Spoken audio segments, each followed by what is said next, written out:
había muerto por todos ellos y que Dios de todas formas quiere salvarlos a todos. Ahora, ¿tú crees eso? ¿Tú crees que todos deben salvarse?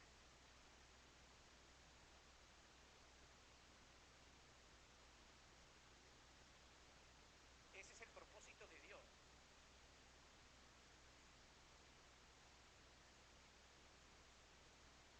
Pero actuamos en consecuencia a ese propósito. O hacemos como yo, recién convertido. Es decir, no, a este no le hablo porque, no, a él no sé cómo va a reaccionar. El otro, no porque me va a decir que no. Al otro, uy, no porque no está en su mejor momento. Al otro, no porque ya lo veré en otra ocasión. Y vamos descartando y descartando y no nos damos cuenta de que perdemos oportunidades de compartir lo que Dios ha hecho en nuestra vida. Que eso, de eso en el fondo es de lo que tenemos que hablar, ¿no? De lo que Dios ha hecho por nosotros. ¿Y qué ha hecho Dios por nosotros? Nos ha perdonado nuestros pecados. ¿Y cómo lo ha hecho? Por medio de su propio Hijo, a quien entregó por nosotros. Cuando nosotros hablamos de esas cosas, ya estamos testificando, ya estamos evangelizando, ya estamos predicando el Evangelio. Y todo el mundo necesita conocer ese Evangelio, ese mensaje del amor de Dios, ¿verdad? Porque de tal manera amó Dios a quienes, a unos sí, a otros no, no, al mundo, ¿verdad? Para que todo aquel que en él cree no se pierda, más tenga vida eterna. Así que todos necesitan acercarse a Jesús. Y si nosotros somos el cuerpo de Cristo, es a través nuestra que Cristo quiere acercarse a la gente. Amén. Si Jesús quiere hablarle a alguien, querrá usarte a ti.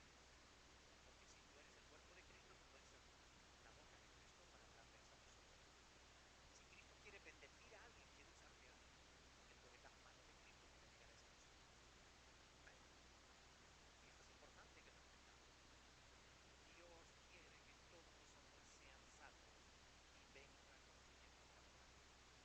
Y la palabra hombre ahí debiera ser, Dios quiere que todas personas, hombres, mujeres, niños, todos, ancianos, blancos, negros, ricos, pobres, gordos, flacos, inteligentes o analfabetos, da igual. Dios quiere que todos sean salvos y vengan al conocimiento de la verdad. Amén. Ahora, nosotros como iglesia somos los depositarios de la verdad y tenemos que compartirla con los demás.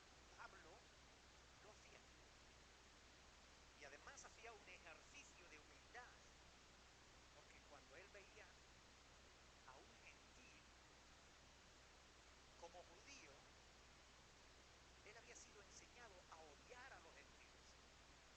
Y sin embargo, él cuando veía a un gentil, se hacía como si fuera gentil más para poder llegar al gentil y hablarle del Evangelio. Ese ejercicio de humildad a veces nos va a tocar a nosotros realizarlo para poder llegar con el Evangelio a quien lo necesita. Amén. ¿Están aquí o no? ¿Sí? El segundo todo. Dice, a todos me he hecho de todo. ¿De todo a qué se refiere? Ese segundo todo.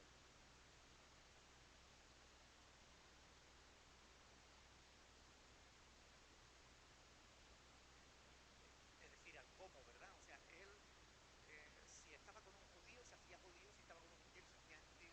A todos me he hecho de todo. Me he hecho de todo. Él se hacía de todo. Se hacía gentil, se hacía rico o pobre, se hacía. Es decir, él adoptaba esa actitud. A eso es lo que se refiere, ¿verdad? Se ponía en los zapatos del otro. Era capaz de solidarizarse con la otra persona. Era capaz de compasión. Es decir, que es pasión con, ponerse en el lugar del otro. En algunos casos, bajar al nivel del otro. Ponerse al nivel del otro para llevarle el Evangelio. Hoy en día, ustedes saben que existen congregaciones clasistas. Esto significa que cada vez más se están viendo congregaciones unidireccionales, es decir, hay iglesias de blancos donde no hay negros, porque no les hacen sentirse a gusto. Hay iglesias de negros donde no hay blancos, porque no les hacen sentirse a gusto. Ahora en Estados Unidos hay una moda de iglesias de jugadores de fútbol, iglesias de estrellas de cine, donde si no eres estrella de cine no te van a hacer sentir a gusto allí, si es que te dejan entrar. ¿Ustedes entienden esto? ¿Ustedes creen realmente que esta es la voluntad de Dios? A ver, Ofelia.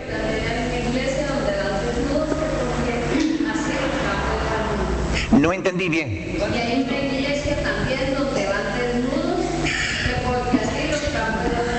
Bueno, ahora hay una iglesia también donde hay que ir desnudos. Esos no han leído Levítico, seguramente. Pero bueno, no cabe la menor duda de que hoy en día hay iglesia para todos los gustos, ¿verdad?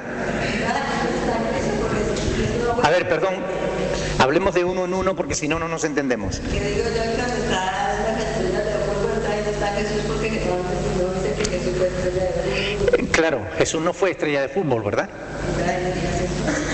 Yo no sé si estará Jesús en esa iglesia de estrellas de fútbol o de estrellas de cine, ¿no?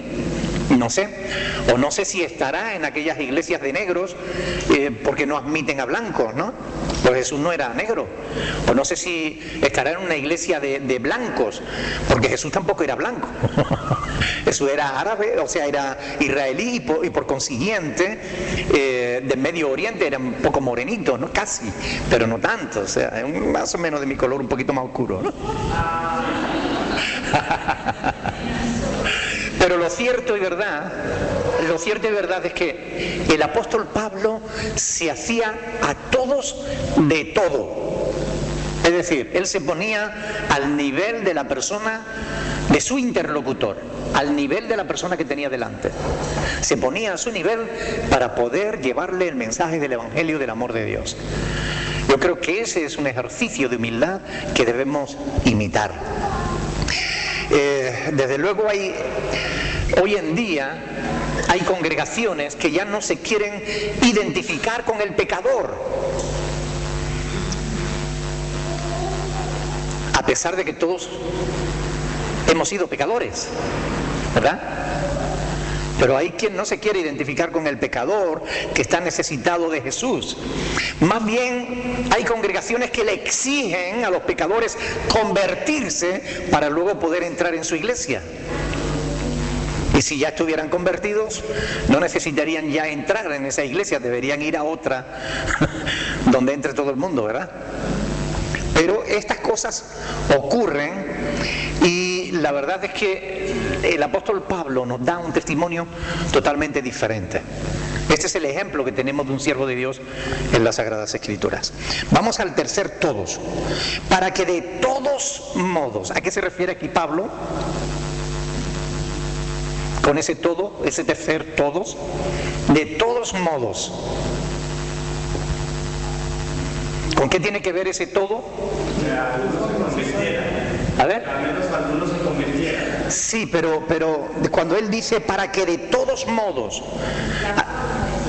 la forma, metodología, formas de llegar. Es decir, porque se puede llegar a la gente de muchas maneras, ¿verdad?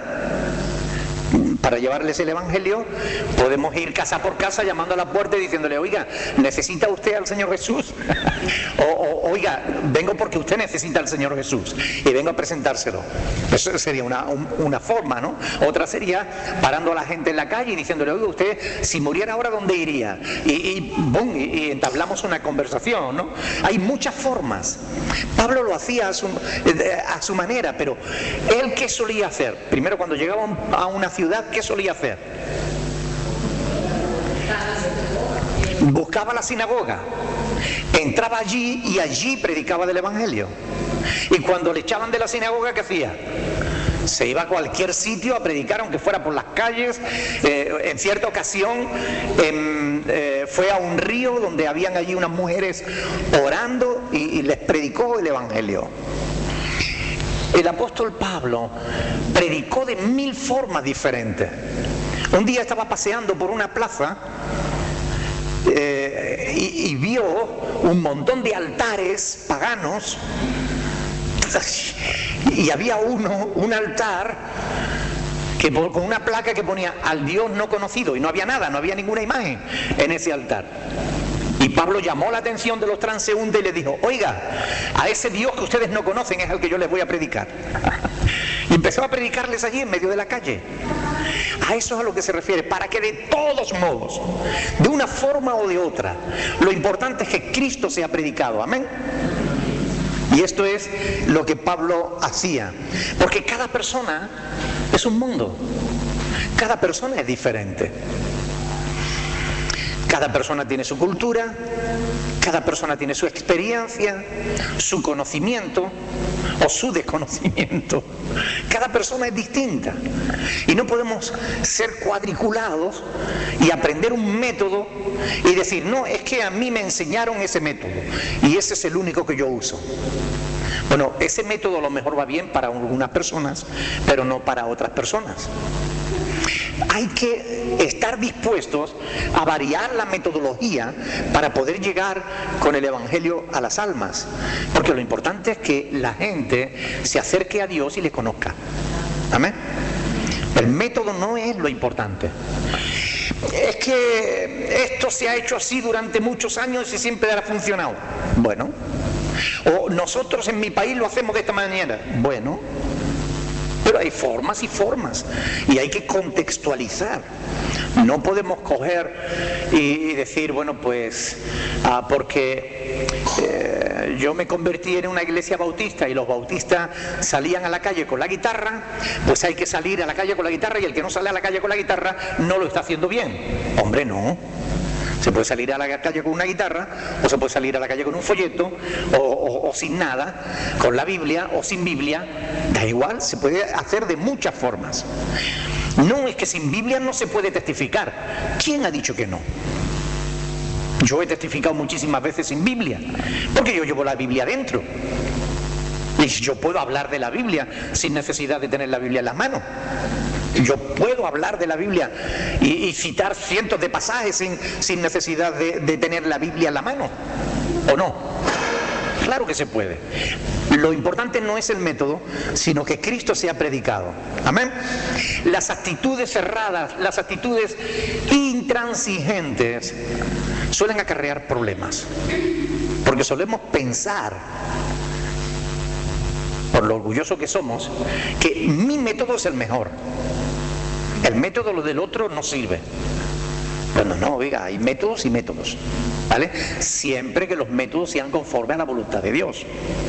Ahora vamos a hablar de algunos métodos que no son correctos, ¿vale? Ahora, a mí lo que me llama poderosamente la atención de este pasaje es la última frase que señalaba Reinel.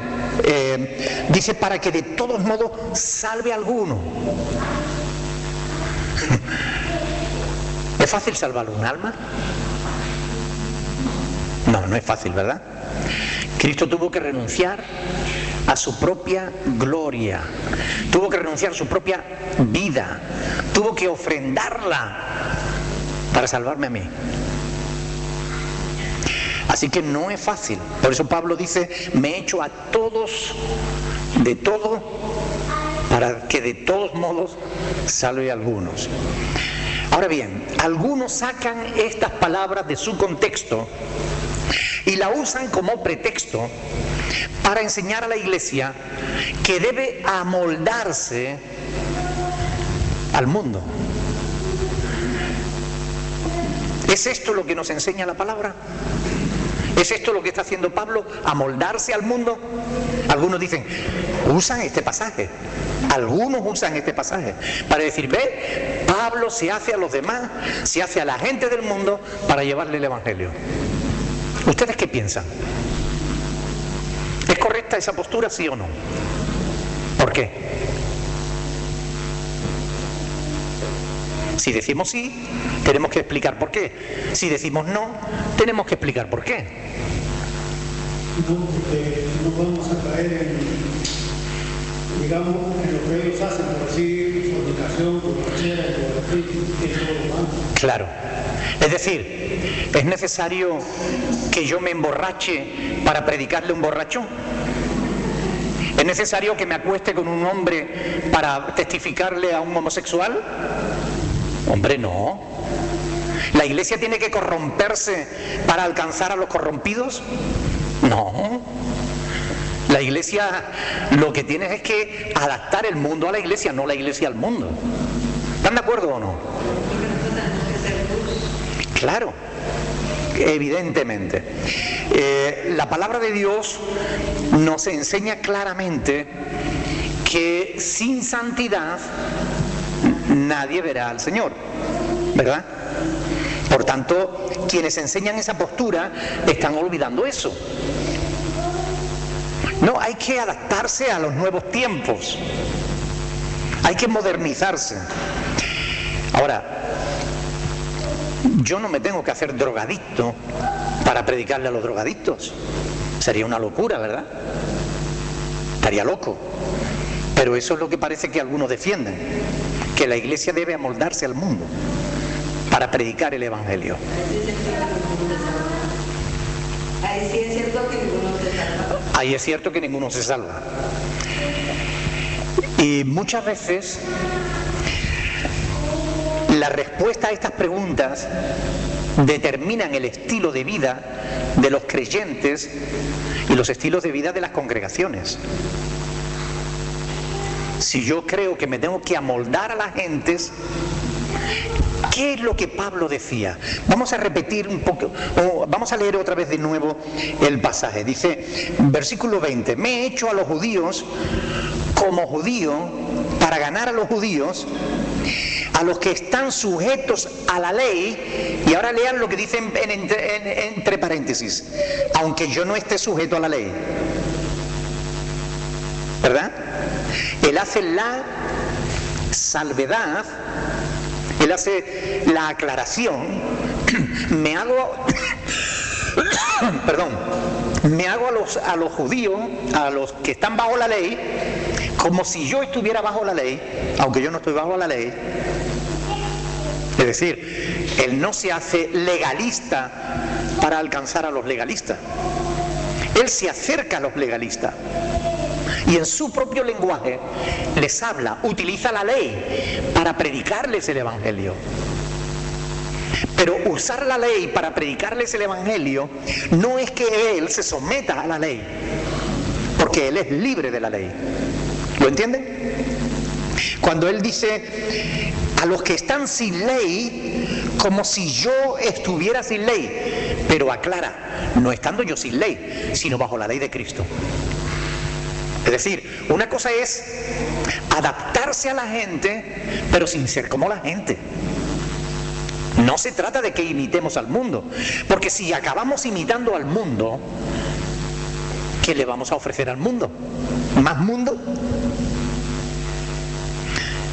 ¿Qué diferencia hay entre el mundo y esas iglesias modernistas? Si se hace lo mismo que en el mundo.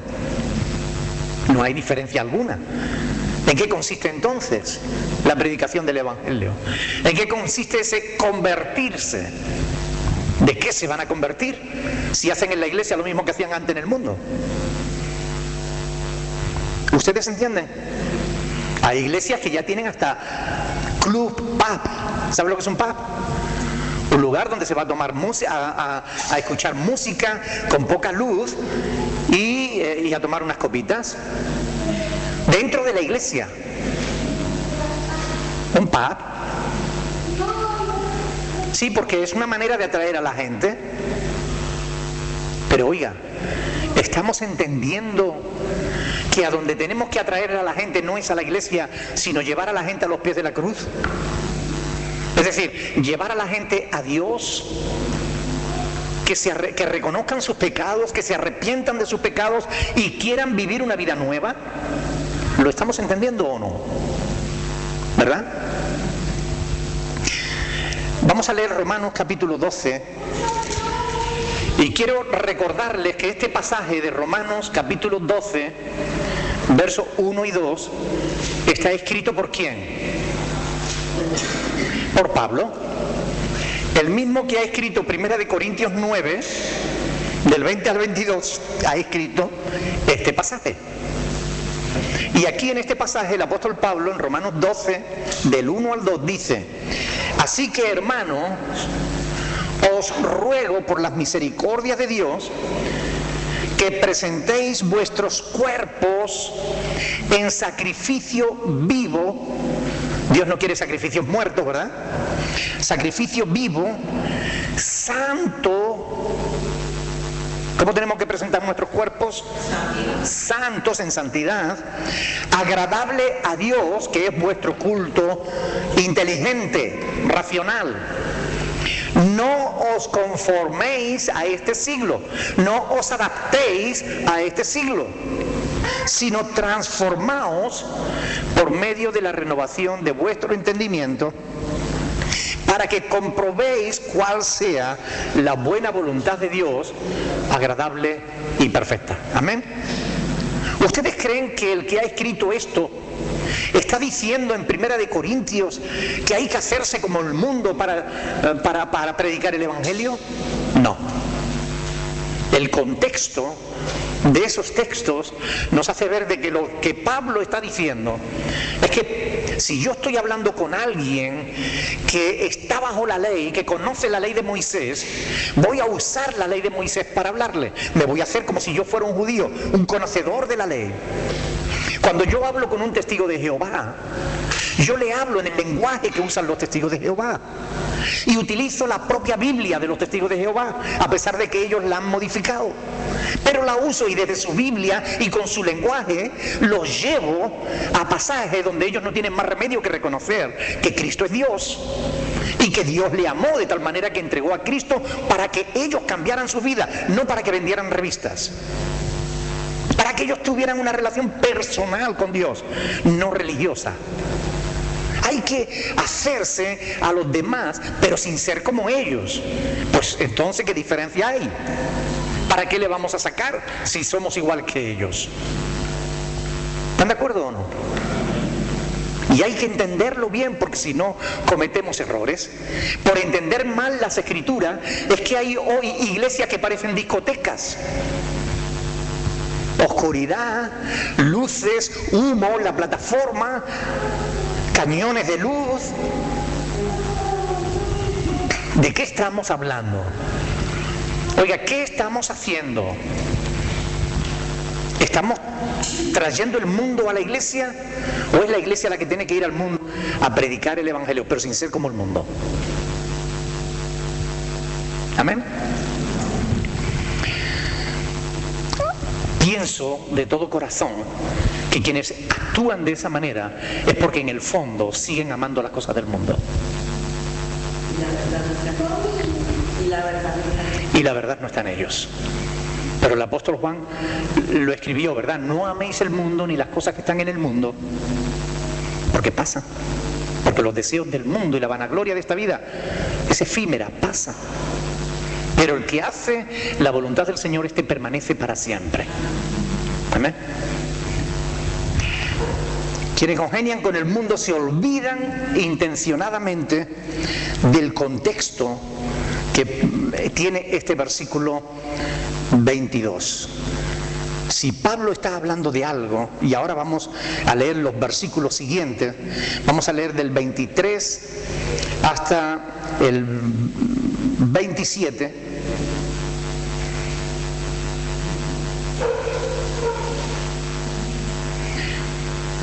Vamos a leer este pasaje que es contexto del versículo 22 y nos vamos a dar cuenta de que Pablo no está hablando de hacerse mundanos, sino que está hablando de sacrificio y de integridad. 1 Corintios 9 del 23 en adelante dice: y esto hago por causa del Evangelio, para hacerme copartícipe de él. ¿No sabéis, versículo 24, que los que corren en el estadio, todos a la verdad corren, pero uno solo se lleva el premio? Corred de tal manera que lo obtengáis. Todo aquel que lucha, de todo se abstiene. Ellos, a la verdad, para recibir una corona corruptible, pero nosotros una incorruptible. Así que yo de esta manera corro, no como a la aventura. De esta manera peleo, no como quien golpea el aire, sino que golpeo mi cuerpo y los pongo en servidumbre, no sea que habiendo sido heraldo para otros, yo mismo venga a ser eliminado. Amén. ¿Está Pablo hablando aquí de ser igual que la gente del mundo? Desde luego que no.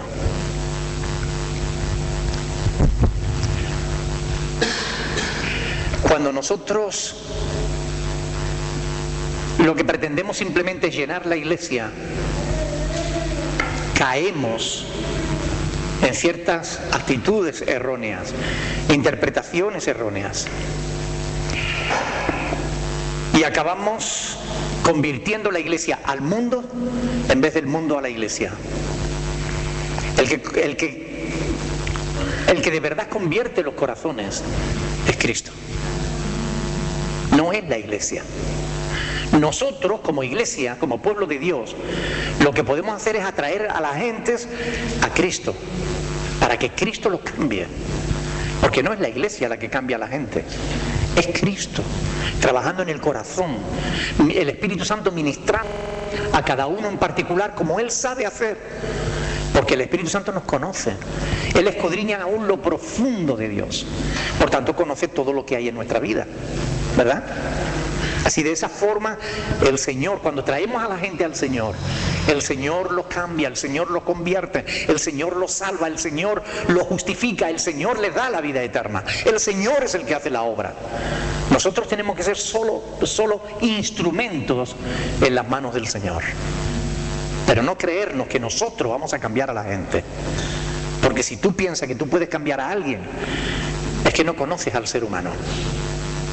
El ser humano nadie lo puede hacer cambiar sino Dios. Ahora, Jesús no engañaba a nadie. Nosotros podemos leer los evangelios y darnos cuenta de que Jesús, por amor, enfrentaba a las gentes a su realidad espiritual y les llevaba hacia el arrepentimiento de sus pecados. Las personas, cuando se topaban con Jesús, agachaban la cabeza, porque Jesús les hacía ver el pecado que había en sus vidas. Hoy en día, las iglesias modernistas, las que entienden las Escrituras a su modo, ellos rebajan las demandas del Evangelio, aguan el Evangelio, diluyen el Evangelio, lo amoldan a la gente, al gusto de la gente. Yo cuando leí en el libro este de Rick Warren, Vida con un propósito, yo cuando leí que él, para comenzar su iglesia, lo primero que hizo fue una encuesta para preguntarle a la gente de la ciudad qué tipo de iglesia querían, yo dije, pero este hombre, ¿qué está jugando? O sea, ¿a qué jugamos? A moldar, a hacer una iglesia al gusto de las gentes. Bueno, su libro es un bestseller, se ha vendido por millones de copias y hay muchos que están siguiendo sus métodos.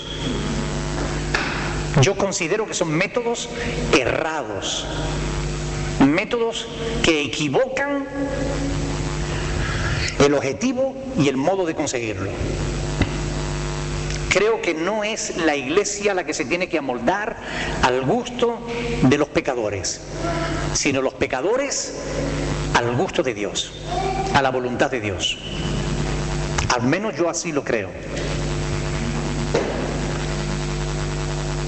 En las iglesias de ese tipo no suele corregirse lo que la Biblia llama pecado. Es más, casi nunca se le da importancia al pecado. Bueno, sí, a ciertos pecados. Es decir, cuando únicamente hablan de pecado, Cuando únicamente le dice al pueblo de Dios que está pecando es cuando quizás no dan todo lo que ellos por su avaricia necesitan. Entonces sí le dice al pueblo que está pecando, cuando no dan lo suficiente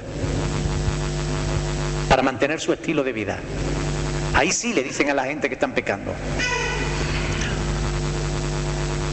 O cuando le dicen a la iglesia que si se marcha a otra congregación se van a perder, porque las otras congregaciones no son iglesia.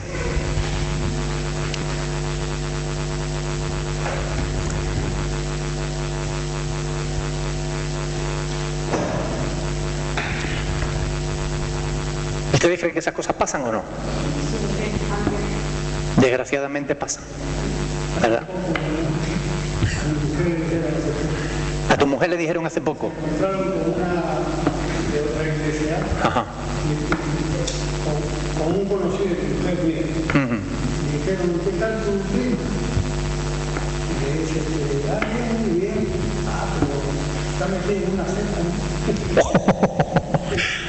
Le dijeron que estaba metida en una secta por estar viniendo aquí. O sea que para ellos cualquier iglesia que no sea la suya es una secta. ¿Ustedes creen que eso es de Dios? El pecado debe ser enfrentado. No importa que la iglesia se vacíe. No importa. Si la iglesia cumple su misión de predicar la verdad, siempre va a experimentar la realidad de que serán pocos en comparación con los que siguen el camino ancho. Porque la palabra de Dios así lo enseña, que muchos van por el camino ancho que lleva a la perdición y pocos son los que van por el camino estrecho que lleva a la vida eterna. Esa es la verdad. Mientras que el mundo piensa que el número, cuanto más mejor, la palabra de Dios dice lo contrario. Dice que el número no es garantía de ir en el camino correcto. Es más, la Biblia dice que hay caminos que al hombre le parecen derechos, pero su fin es camino de muerte. ¿De dónde toma Pablo estos ejemplos que ha puesto aquí? De atletismo, de boxeo, ¿de dónde los toma? Efectivamente, los griegos en su cultura le daban mucha importancia al cuerpo, rendían culto al cuerpo, como hoy hace mucha gente, ¿verdad? Hoy en día la mayoría de las películas, de las series de televisión, casi no aparecen gente mayor, y si aparece gente mayor es delgada y guapa. Muy poca gente aparece en las películas o en las series de televisión que sea gordita, que sea un poco feíta. No, muy poca gente, ¿verdad? Hasta los muertos los ponen bonitos. Ahora, Pablo toma estos ejemplos de los juegos ístmicos. Los juegos ístmicos, ya hablamos nosotros de esto cuando estábamos estudiando el libro de los Hechos de los Apóstoles. No sé si se acuerdan, que se celebraban justamente muy cerca de Corinto, a 16 kilómetros de Corinto, se celebraban los Juegos Ístmicos, que eran los segundos en importancia después de los Juegos Olímpicos. Los Juegos Olímpicos se celebraban cada 4 años, se siguen celebrando cada 4 años, pero los Juegos Ístmicos se celebraban cada 2. Y cada 2 años venían a Itmia, que estaba, ya digo, a unos 16 kilómetros de Corinto, cantidad de gente de todos los lugares del mundo que venían a competir allí. Era una competición internacional. Y curiosamente Pablo estuvo en Corinto hacia el año 51 y estuvo 1 año y medio. Y justamente en la primavera del año 51 se desarrollaron los Juegos Ístmicos. Por consiguiente, Pablo conocía los juegos y en qué consistían y qué es lo que pasaba alrededor de esos juegos. Casi con toda seguridad Pablo caminando por la calle vería a los atletas practicando su deporte, poniéndose en forma, preparándose para la competición. Y casi con toda seguridad también iría a Izmia a vender sus carpas y sin duda pues a predicar el Evangelio, ¿verdad? De ahí es de donde Pablo toma estos ejemplos. Y por eso él dice, ¿no sabéis que los que corren en el estadio, todos a la verdad corren, pero uno solo se lleva el premio?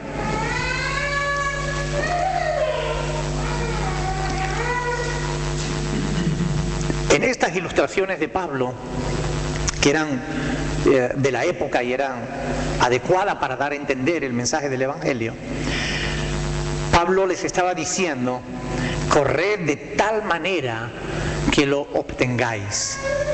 ¿Qué quiere decir Pablo con esa frase? ¿No sabéis que los que corren en el estadio, todos a la verdad corren, pero uno solo se lleva el premio? Corred de tal manera que lo obtengáis. ¿Qué quiere decir Pablo con eso? Que ser firme en la palabra. Que hay que ser firme. O sea, más que nada obediente a la palabra. Esforzarse y ser constantes. ¿Algo más? Pablo lo que está es justamente poniendo un paralelismo, ¿verdad? Está hablando como si la vida cristiana fuera una carrera, ¿no? Y si la vida cristiana es una carrera, tenemos que esforzarnos, tenemos que entrenar, tenemos que dedicar tiempo a ponernos en marcha, a ponernos en forma y a saber que vamos a terminar esa carrera. No cabe la menor duda de que Pablo no está hablando aquí de que se va a salvar solamente una persona, ¿verdad? Está poniendo un paralelismo, una figura retórica, ¿no? Ahora, así como los atletas tenían que prepararse, el cristiano en su vida cristiana va a tener que esforzarse. El cristiano va a tener que trabajar. No es plan de cruzarse de brazos y decir, como Dios es el que hace la obra, yo me cruzo de brazos y que Dios la haga. Oiga, no. A usted le corresponde esforzarse. ¿Recuerdan el lema del año pasado? Esfuérzate en la gracia. Se nos da por gracia, pero aún en la gracia nos tenemos que esforzar. Amén.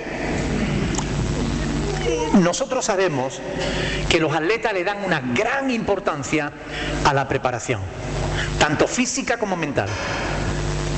Y algunos se pasan la vida, años, desde pequeños hasta que ya son adultos, entrenando y entrenando y entrenando. Y Pablo dice aquí, para una corona corruptible. Él está hablando ¿sabes la corona que les daban, no? Una corona de laurel seco, que para lo único que servía, en todo caso, si no había sudado demasiado, para echarlo en el puchero. Pero eso al poco tiempo, qué asco, dice Carmen, pero eso al poco tiempo no servía de nada. Era una gloria efímera, porque después venía otro, ganaba otra carrera y ya se olvidaban de ti. Es una corona corruptible, es una gloria perecedera. Y Pablo está diciendo, nosotros corremos por una gloria mayor, por una corona mejor, incorruptible. Y a veces no nos esforzamos tanto como se esfuerza un deportista por conseguir una medalla o por conseguir una placa o un trofeo, ¿no? ¿Han visto a Nadal cada vez que coge un trofeo? Lo muerde, es su gesto, ¿no?, de victoria, ¿no? Y con la cara de satisfacción con que él lo hace, ¿no? Pero, y todo eso se va a quedar aquí. Ni uno de esos trofeos se lo va a poder llevar en la maleta. Ni uno de esos. Se van a quedar toditos aquí. Y desde pequeñito ha estado entrenando y entrenando y entrenando, y sigue en la actualidad entrenando y entrenando y entrenando para una corona corruptible. ¿Cuántos deportistas se han llevado toda su vida trabajando y después se han quedado en la indigencia? Han muerto pobres, sin nada, sin que nadie se acordara de ellos, sin poder retener ninguno de sus trofeos. Así de casos. En la historia del boxeo, en la historia de cualquier deporte, puedes encontrar casos y ejemplos de personas que consiguieron fama, dinero, poder, riqueza, y al final todo se quedó en nada. Como una carrera, la vida cristiana es una lucha. Y en el campo deportivo, si el atleta somete su cuerpo y su mente a una preparación dura para poder conseguir ese dominio completo, ese dominio propio, ¿cuánto más debiéramos nosotros esforzarnos sabiendo que trabajamos por una corona incorruptible? Amén. Lean conmigo 2 de Timoteo capítulo 2. 2 de Timoteo capítulo 2, versículo 1. Este es el pasaje que yo quería antes, que le comentaba antes. 2 de Timoteo capítulo 2, versículo 1. Pablo le dice a Timoteo: tú pues, hijo mío, esfuérzate en la gracia que es en Cristo Jesús. Lo que has oído de mí ante muchos testigos, esto encarga a hombres fieles que sean idóneos para enseñar también a otros. Tú pues sufre penalidades como buen soldado de Jesucristo. Aquí utiliza una figura diferente, un ejemplo diferente, la vida de un soldado, que en aquella época no es como la de ahora. Aquí entran a las 8 de la mañana, salen a las 2:30 de la tarde y salen perfectos sin ningún esfuerzo, sin haber hecho más que pegarse una carrerita por los alrededores. Pero en aquella época ser soldado era una dura vida. Tú pues sufre penalidades como buen soldado de Jesucristo. Le dice: ninguno que milita se enreda en los negocios de la vida a fin de agradar a aquel que lo tomó por soldado.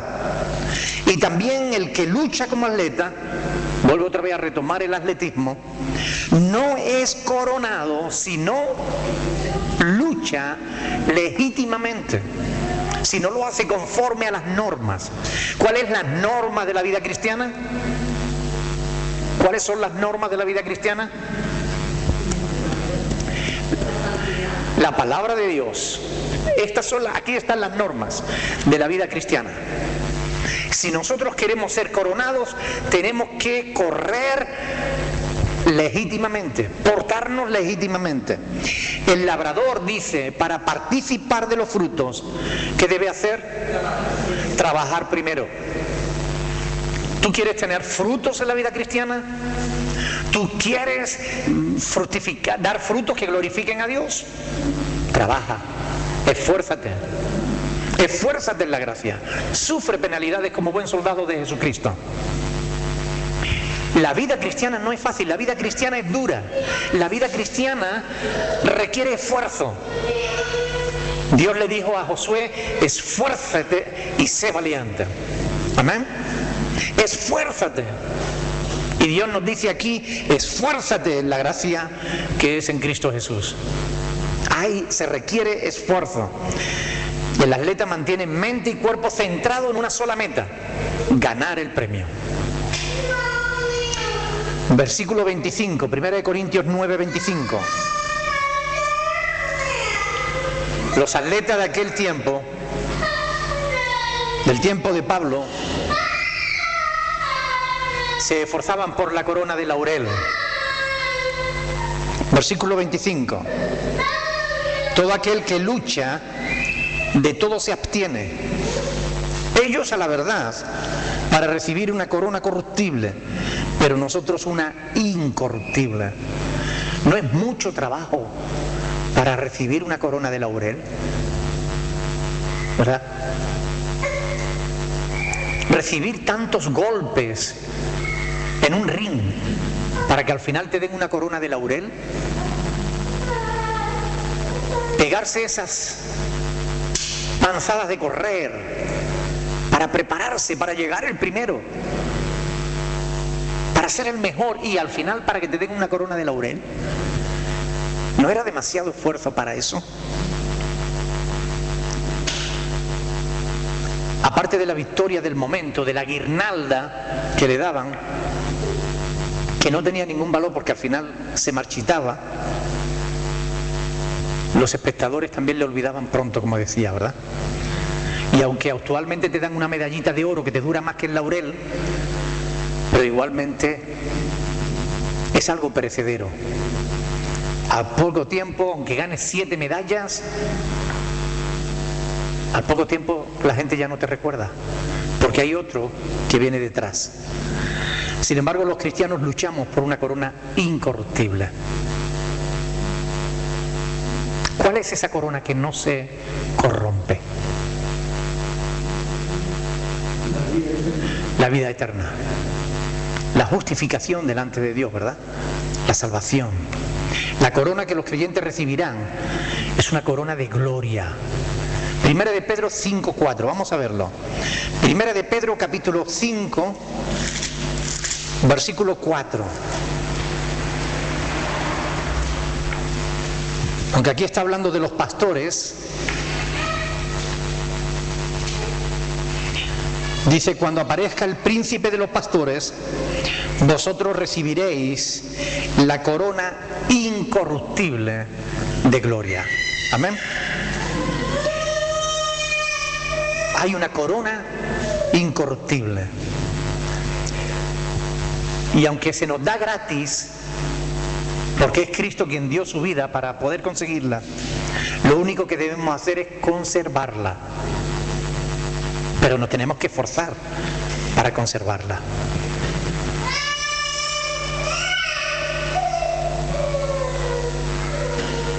Versículo 26, Primera de Corintios, capítulo 9, versículo 26. Así que yo de esta manera corro, no como a la aventura. ¿Qué quiere decir Pablo con eso? Está poniendo 2 ejemplos ahí, el del atletismo y el del boxeo. Pero en el primero, que habla del atleta, dice: yo de esta manera corro, no como a la aventura. ¿A qué se refiere con esa frase? A la aventura es como que si no supiera dónde fuera. Ahí está. A la aventura es como si no supiera dónde está la meta. Efectivamente. Pablo dice: no, yo no corro, yo de esta manera corro, no como a la aventura. Yo sé dónde está la meta y yo me he propuesto llegar a esa meta y yo he trazado la línea recta y voy hacia esa meta. Pablo tenía claro hacia dónde iba. La pregunta que todos nos tenemos que hacer en esta noche es: ¿yo tengo claro a dónde voy? ¿Yo tengo clara cuál es mi meta? ¿Cuál es tu meta?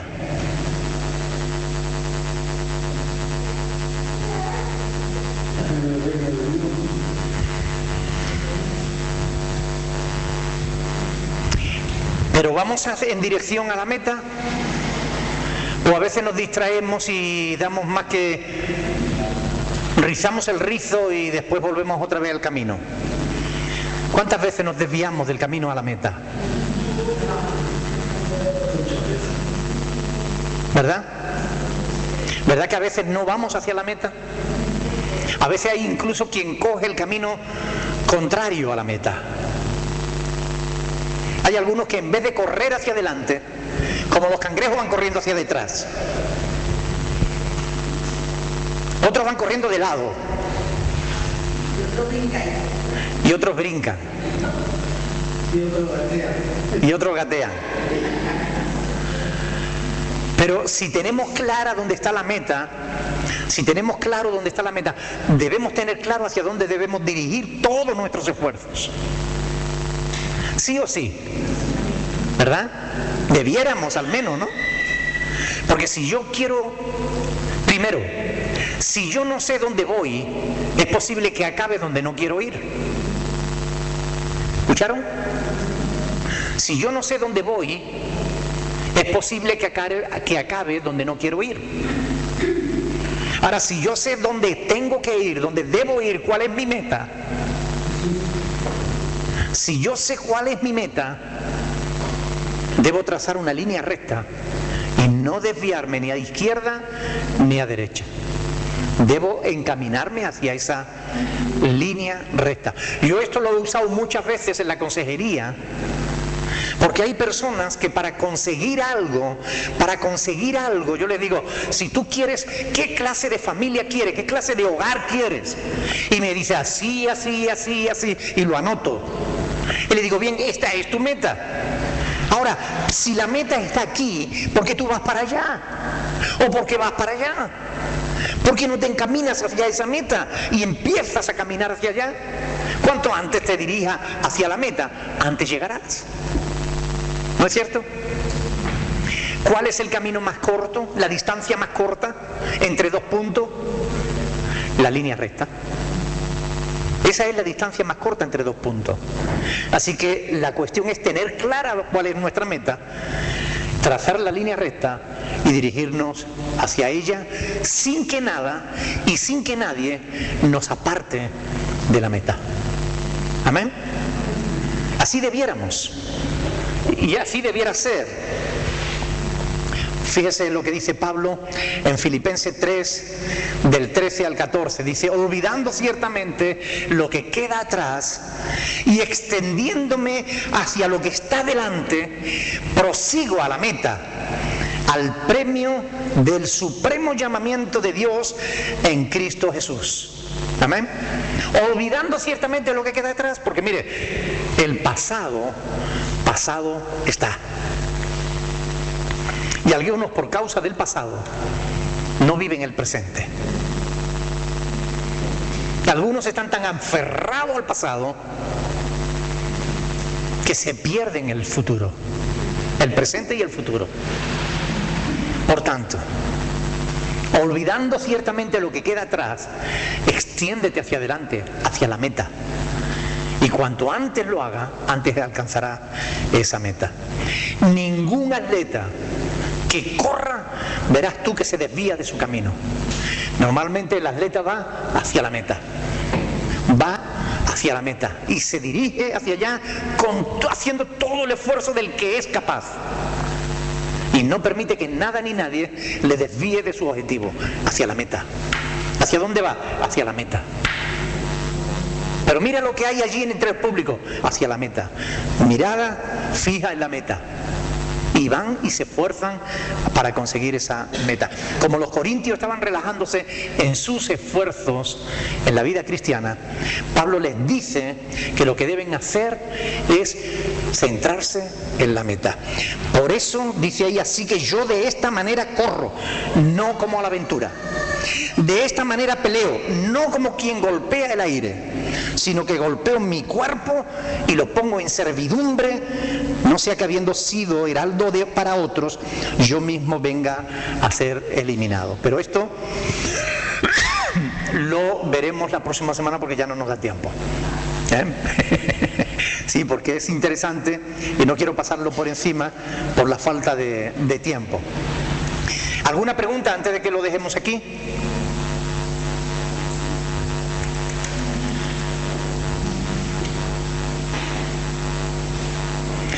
¿De qué nos está hablando Pablo?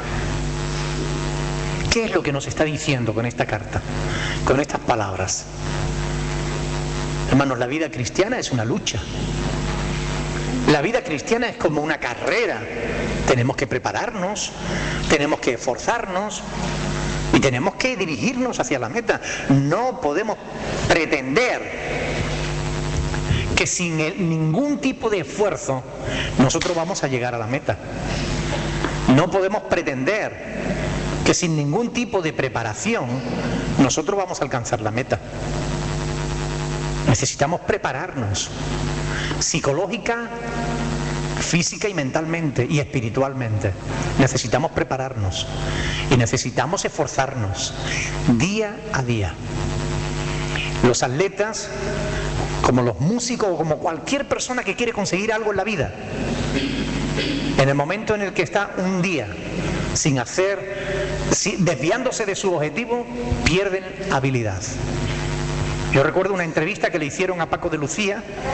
Él todos los días toca la guitarra un mínimo de 8 a 10 horas. Todos los días. Yo no quiero ver cómo puede tener la punta de los dedos ese hombre. Pero todos los días, de 8 a 10 horas. Y él dice, el día que no toco, cuando cojo la guitarra, me doy cuenta de que algo no va igual. O sea, y él es un maestro. Si ellos se esfuerzan tanto simplemente para conseguir fama o dinero, ¿qué no tendríamos nosotros que esforzarnos por agradar a aquel que nos rescató de las tinieblas y nos trasladó al reino de su amado Hijo?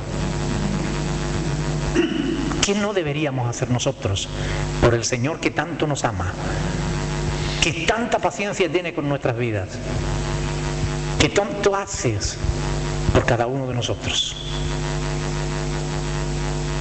La vida cristiana requiere esfuerzo, requiere concentración, requiere que nos la tomemos en serio. Y de eso es de lo que Pablo está hablando. Hay que tomarse la vida cristiana en serio. Si no, no pretendas que vas a llevar ningún fruto. Si no, no creas que vas a llevar ningún fruto. Y es de por vida, Y es de por vida. Así que hay que esforzarse. Amén. Vamos a ponernos de pie y oramos al Señor.